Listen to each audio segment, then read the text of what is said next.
आज आपण बघणार आहोत एक हेल्दी आणि डिलिशियस अशी रेसिपी म्हणजे दलिया उपमा. ही रेसिपी खूप चविष्ट बनते आणि हेल्दी देखील आहे. नक्कीच ट्राय करून बघा. यासाठी तुम्ही तुमच्या आवडीनुसार भाज्या घेऊ शकता. मी इथे गाजर, सिमला मिरची, कॉर्न, कांदा याचा वापर केलेला आहे. यासाठी 1 वाटी दलिया उपमा घेतलेला आणि 3 कप पाणी लागणार आहे. आपण कढीपत्ता घेतलेला, हिरव्या मिरचीचा ठेचा, जिरं, मीठ, हळद, हिंग पावडर, ओवा, उडद डाळ आणि आवडीनुसार बदाम घेतलेले आहेत. कोथिंबीर घेतलेली आहे, गाजर, कॉर्न, कॅप्सिकम, बारीक चिरलेले कांदे आणि टोमॅटो घेतलेले आहेत. आता एका पॅनमध्ये तेल गरम करा आणि त्यामध्ये जिरं, मोहरी, कढीपत्ता, उडद डाळ टाकून घ्यावी. हे चांगले भाजून घ्यावे.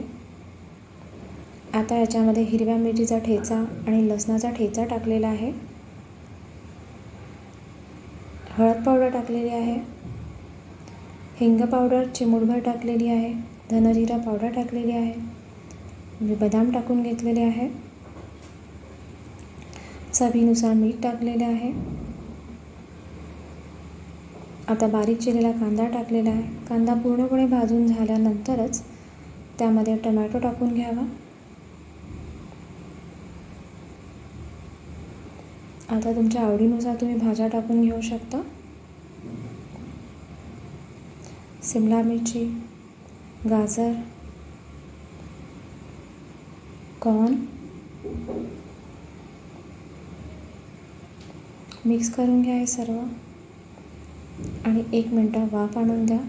आता 1 कप दलिया उपमा टाकलेला आहे. चांगला भाजून घ्यावा आणि यामध्ये उकळलेले 3 कप पाणी टाकून घ्यावे.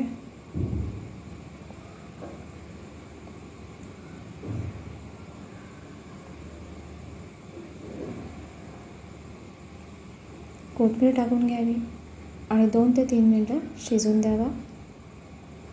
असा हा उपमा आपला खाण्यासाठी तयार आहे. तुम्ही तूप टाकून देखील खाऊ शकता.